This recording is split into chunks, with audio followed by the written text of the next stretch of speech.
not getting yellow yet. Now it's getting yellow. Okay, we are back. I hope you had a little break and had something to grab, some water, which is always helpful, or some fruits to eat. Welcome back to our afternoon session. I'm happy to be not on my own on stage. Carolina Jochheim from the Federal Foreign Office, sitting in Berlin, is already with us. I would just like to introduce you to the program. As you remember, today, this afternoon is our, this is the topic, and the other colors will be later again. Valid. We have 3 little sessions, each half an hour. I think very valid session, very solid ones for those who want hard input. That's now the case. First, Mrs. Jochheim will take over and introduce us to the call of the Federal Foreign Office for Eastern Partnership and Strengthening Civil Society. And at 1 o'clock, we'll have 3 workshops on meeting the criteria. We'll be here on stage after that, and then it's a Wechange, this platform. But for now, I don't want to steal more minutes from the time to talk to Mrs. Jochheim. She will have a short presentation, and then we'll also have the possibility to ask questions. Please use the stage chat. Yeah, so chat and then stage. That's the chat you have to use to ask questions. Ms. Jochheim, please, the microphone is yours. Thank you so much, Mr. Goethe. My name is Carolina Jochheim. I work at the Federal Foreign Office since October 2017, and I'm one part of the normally 4 persons, at the moment only 3 persons, team supervising the funding program on civil society cooperation between the countries of the Eastern Partnership, Russia and Germany. Some of you heard already some parts of the presentation in June, I think, the first part of Civil Match. For some of you, it's completely new. Some of you already got funded by us. So really, really short overview. In 2014, there was a review process in the Federal Foreign Office under then Minister Steinmeier. The plan was to open the Federal Foreign Office to civil society cooperation and to go from a foreign policy of states to a foreign policy of societies. So less of the let's visit each other and tell each other about our cultures and what we're doing, more cooperating and learning together. So strengthening of civic structures is really important for us. And thus, in 2014, the funding program on expansion of cooperation with the civil society in Ukraine, Moldova, Georgia, and Belarus was initiated.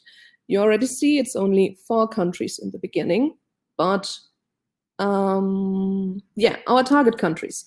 As mentioned, we started with 4 target countries, Ukraine, Moldova, Belarus, and Georgia. In 2015 already, we included Armenia and Azerbaijan, and in 2016, Russia was also added to the program because we think civil society needs assistance and help everywhere. We have 4 funding objectives in our funding program. You have to choose, if you come up with a project idea, one of these 4. It's not important or not bad for you if when you hand in your project proposal, we think the one you chose might be wrong. We just change it. You can still get funding if you do have the wrong funding objective. So the first one would be strengthening pluralism. All kinds of projects on media, strengthening value discussions on can be funded on this. Then the second one would be promoting the discussion of values. Those would be projects on human rights, for example, on freedom of speech, freedom of the arts, all that kind of stuff. Then we have prospects for the future, where we want to enhance future abilities for especially young people. So all kinds of capacity building projects can get funded under this objective. The 4th one, mostly chosen the wrong way, to be quite honest, is fostering dialogue and understanding.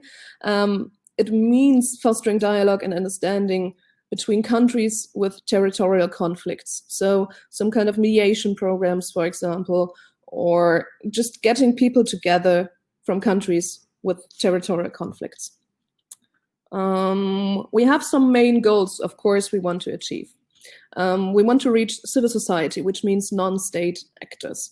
Non-state actors can be a bit broadened, especially by us, for example, towards universities, who are oftentimes, of course, state universities get funding and can participate in our program. What we do need is cooperation between at least one partner in Germany and one partner in the Eastern Partnership and or Russia. So having a partner in Germany in a project and having a partner from the EAP or Russia is mandatory. You can't get funding if you don't have a German partner, or a partner if you're a German organization from the EAP or Russia. What we would like to achieve with our funding program is the development and expansion of permanent structures. You can't, unfortunately, get funding forever, but we would like to initiate the structures that are so important between our societies that need to be built. Then we want to reach as many actors as possible, also via multipliers. So it's of course nice if there are some small projects with only 10 recipients or something, but we would like to be a bit broader, be a bit bigger, and there especially via multipliers. So if you develop a project idea where you have really good ideas on how to broadcast your idea, or the solutions you came up with or something like that, that's always a plus. And then we would like to reach the regions beyond urban centers, meaning we don't only want to reach people living in metropolitan areas. It's important to note on that point that what we also don't mean is to bring, for example, the people from Moscow to the regions of Russia for people to there have the project. That's not the idea. It's to reach the people who are living in the regions. The project doesn't have to happen in the regions of the Far East of Russia, for example. It can happen in Moscow or something, but the people need to be from there. And then some other fun facts about the program. Since 2016, the German political foundations receive 2 million euro from our complete budget to do their own projects. That's an important point later on. Projects can run over a calendar year. There need to be a valid reason to happen. So as a very hands-on example, at the moment, unfortunately, the COVID-19 pandemic is not a valid enough reason at the moment for you to extend the project to next year.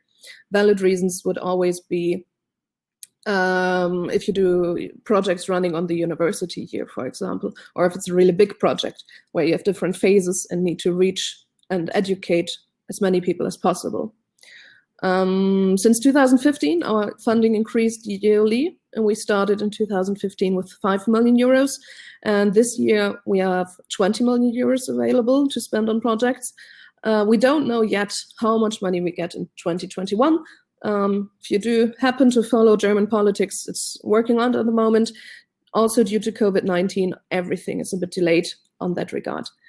Since 2018, the French civil society can get funding.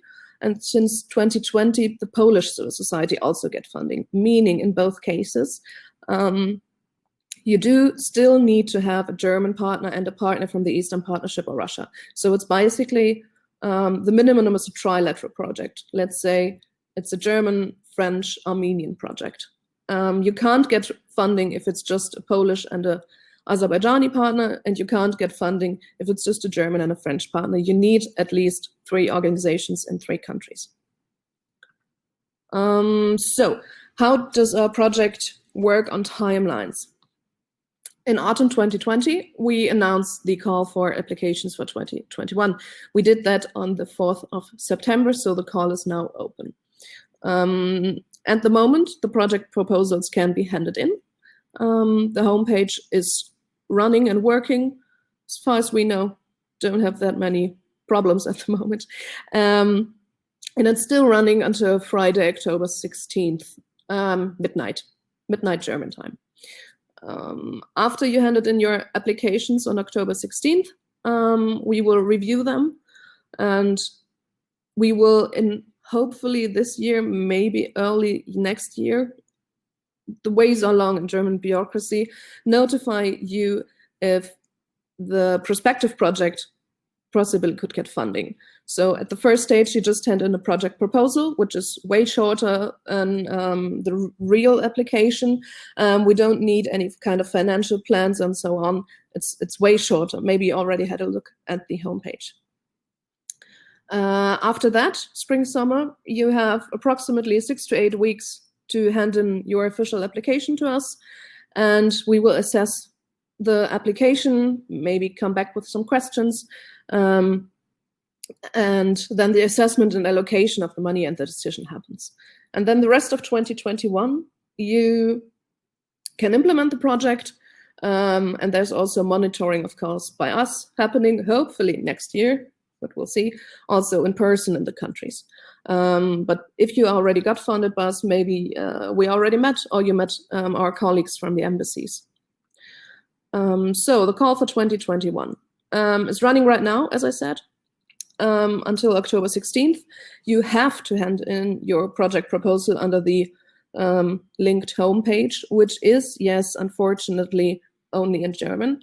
The project outlines can be handed in by the German partner or the partner in the target country in either German or English. Same for the application, it can be handed in English. The formal application later on has to be handed in by the German partners due to legal reasons. We do offer verbal consultation. It is a bit tricky to reach us via phone at the moment because we're incredibly busy with this year's projects. So just write us an email, ask for a verbal consultation, and we can give you a date and time where we can do that. At the moment, only via telephone, unfortunately. We are not allowed to receive guests at the Federal Foreign Office due to the pandemic.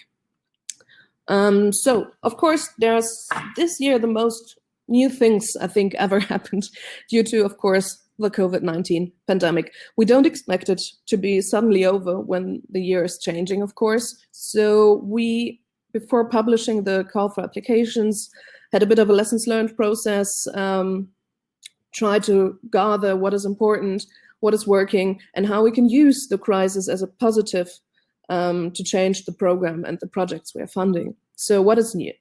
Digital transformations, just basically the buzzwords I wrote down. We see COVID-19, of course, as a possibility to do more digital projects.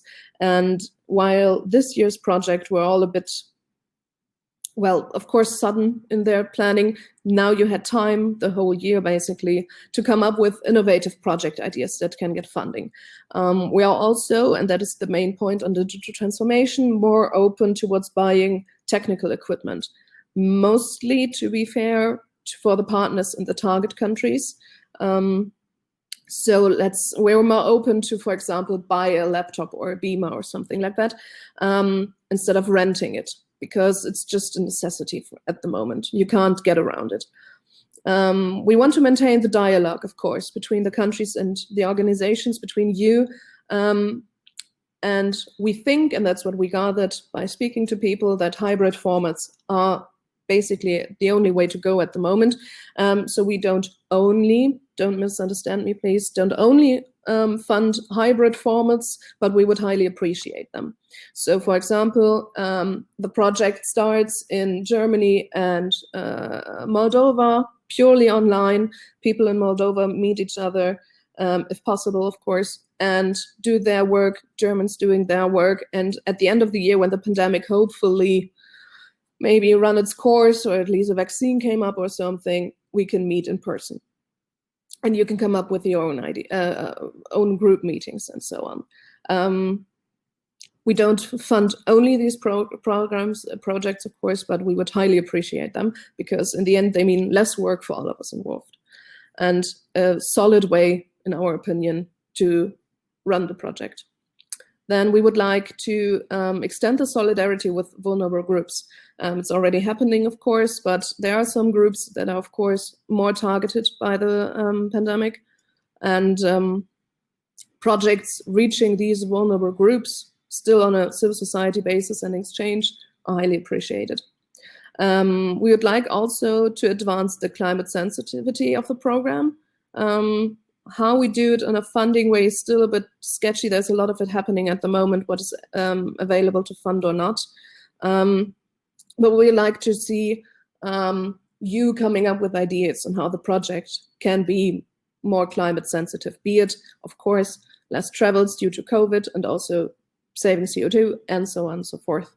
And a small change that is not targeting a lot of projects. We initiated a minimum funding of 10,000 euro. There were some that were cheaper, but 10,000 now is the minimum. I'd like to mention that I'm aware that I wrote the numbers wrong. I wrote it in the German way, did that on purpose, because a lot of times in the project proposals, it is written in the English way, and then we just don't know how much money you would like to get. So please be aware, we do the dots and then the comma, the colon. So some FAQs, while you maybe are collecting yourself and coming up with your own questions. So minimum funding. Yes, we do have a minimum funding of 10,000 euro. Additionally, we only ask you to tell us your realistic needs. We don't have a maximum funding, but after all these years working on the projects, we know how much a project can cost. Are there quotas for project by country, funding objective, etc.? No. We only aim to have one bilateral project per country. That is our only game we like to reach. Everything else just comes up by the quality of the project ideas. Do we need a percentage of our own or third-party funds? No, you don't, but it's highly appreciated by us, of course. Can we get funding if we already get funding from the Goethe-Institut, today's host, or a German political foundation? No, alas, that is not possible, because the funding for Goethe and the political foundations and our funding all basically comes from the same source. Do we need a special kind of controversial project idea to get funding? Of course not. Your idea has to be solid and presented as such, but there's no need to perceived risky or controversial project ideas that could cause anyone harm. We don't want that, of course. Can we hand in multiple ideas and will our chances for funding increase? Yes, you can hand in multiple ideas, but your chances won't increase. Again, project ideas have to be solid and well thought out to get funding. Can participants from non-target countries participate? Yes, but only if you have your own or third-party funding. We can only fund participants from the target countries in Germany. Can you review written proposals beforehand? No, we can't. It would be an unfair advantage for you, and we don't have just simply the capacity to do it. Do you have a public list on already funded projects, German partners, etc.? No. Due to data security and general security reasons, we don't provide these kind of information. That was basically it. Short review on our program. You can watch social media under hashtag Civil Society Cooperation, where organizations are already posting projects they are realizing and realized over the years. And the last slide, after saying thank you for your attention, is the, at the moment, only 3 colleagues and people who are working on the program, which would be Julia Luther, responsible for Moldova and Belarus, myself, responsible for Armenia, Azerbaijan, and Georgia, and Arend Müller, responsible for Ukraine. If you have any questions regarding Russia, don't hesitate to contact any of us. The colleague at the moment on parental leave is, yeah, we help and assist in any way we can. So I know I'm switching the chat now. Okay, on questions. Is it sufficient for the organization from Georgia to have one partner from Germany? Yes, one partner from Germany and one partner in Georgia. Totally fine. Fair game. Is it possible to get Federal Foreign Office funding with an application where there are partners from EAP but not the organization from Germany? No. German organization, as mentioned before, is mandatory. You need to have it. Okay, again, mandatory. Europe, Germany, as I said. No, it's only, okay, the question is, it should be minimum of 3 countries. No, the minimum for 3 countries only goes if you have a French or a Polish partner. Other than that, 2 project partners are perfectly fine. You don't need 3 organizations or 3 countries, only if you do a French-German or a German-Polish project. Who should submit the first application till October 16th? The German partner? No, you can also submit it. As mentioned before, the homepage is only in German, alas. You can do it yourself with the help of Google Translate, or you can just come up with the substance, basically, and the German partner hands it in. Just make sure both organizations are mentioned in the application. Do you fund only short-term projects like 6-month or long-term projects, for example, development of online platforms that will work much longer in future? We do. The maximum capacity we can fund is 3 years. But it needs to be a big and valid project. There needs to happen a lot for us to do 3 years.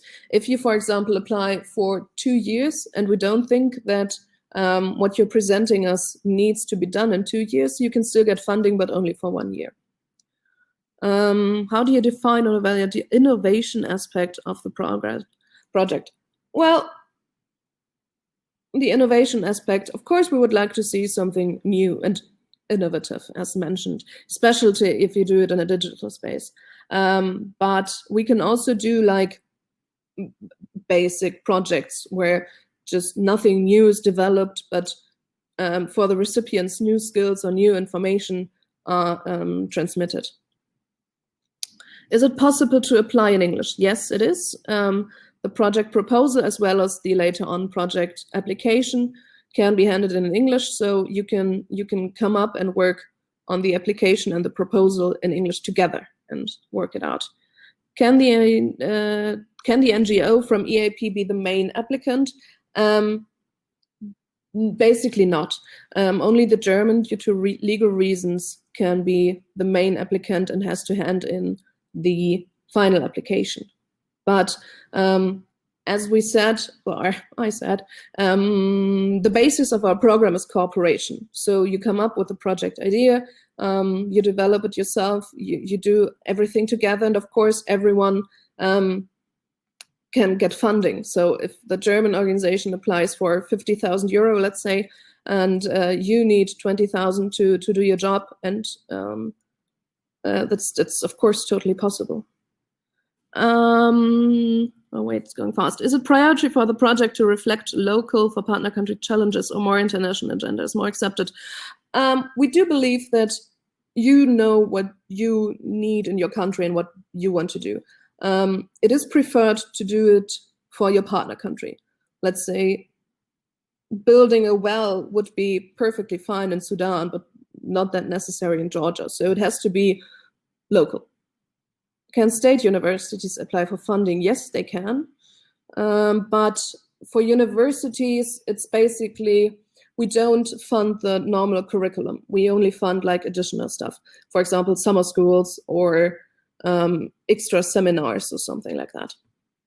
What is the maximum funding? We don't have a maximum funding. The approximation of the normal project is around 70,000 euro. Yep, but there's no maximum. So as far as I understand, you would recommend the applicants to plan traveling only for the second half of the year as part of the hybrid format? Yes, ideally. We don't think that the borders will open due to the overall cold and flu season happening upon us. We don't expect to be a quick change in the pandemic, so better safe than sorry. Try to do it in the second half. Is it possible to find evaluation criteria list on the web? Evaluation criteria on your project proposals? I hope you mean the easiest way, and I don't know if Goethe and Insha Osvita already provided you with it, is the call for application, which looks something like this. It's a this year in English 8-page document, and the points we evaluate basically are bold in the text. That's the easiest way to say. When can a project realistically plan to start in 2021, and when should it finish? It needs to finish, if it's just a one-year project, December 2021. So 31st of December should finish. No, it has to. Realistically start, yeah, that's a tricky case because it all depends on how fast we can go through the decision process. Realistically, I would say March, probably, hopefully. Can an individual enterprise apply in partnership with NGO from another country if the IE is consultation? Yes, in general you can apply. Yeah, of course. Can we apply with 2 phases of the Fruitship project, for instance, with online phase, first phase, and offline phase, and get funded for both? Yes, yes. Both of the phases would be the whole project.